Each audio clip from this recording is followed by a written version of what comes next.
kurang. Jadi badine tambah kathah ngoten sekali. Melipat ganda. Oke, mugi-mugi rencana untuk swasembada gula tahun 2028 insyaallah terlaksana. Amin ya rabbal alamin. Jadi pemerintah Kabupaten Madiun nyupport Pak DM.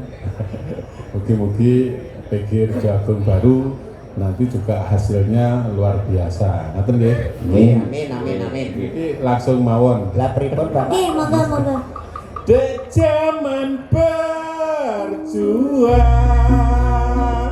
yor kelingan anak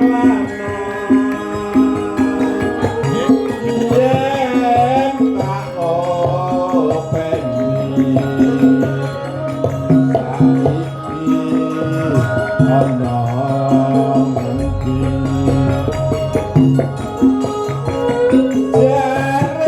wis menang keturutan sing digadang ate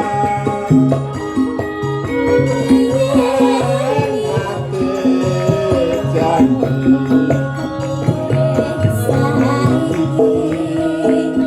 apa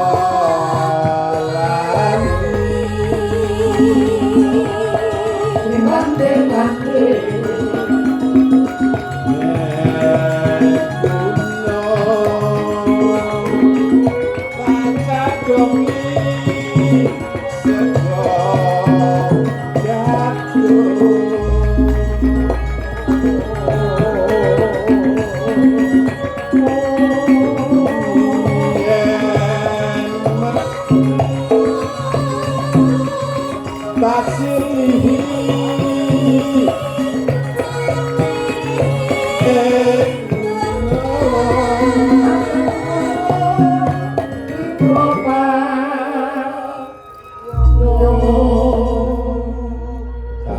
Jawa terus nggak ditaping. Lah nggih lha kok men adem men tentrem ngoten Bapak. Syukur bisa nyawang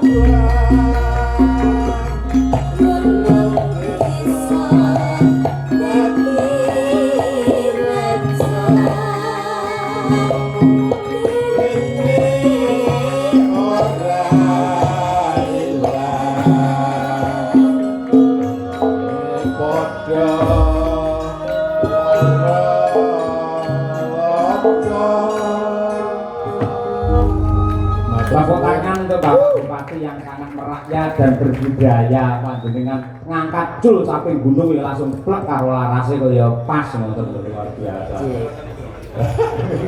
Iki dongdongan lho. Dongdongan nggih. Ya, Ibu bilang nyata mugi-mugi sedaya masyarakat Kabupaten Madiun tetap guyub rukun. Amin. Namun Kabupaten Madiun mugi-mugi dados kabupaten ingkang bersahaja, bersih, sehat lan sejahtera. Amin.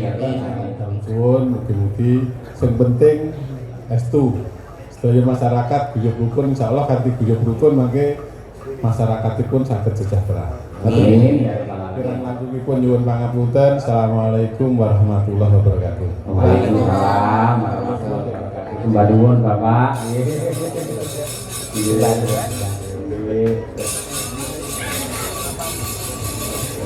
Elok ngomong semene kae isih duwe wektu kanggo niliki siji-siji. Nggih.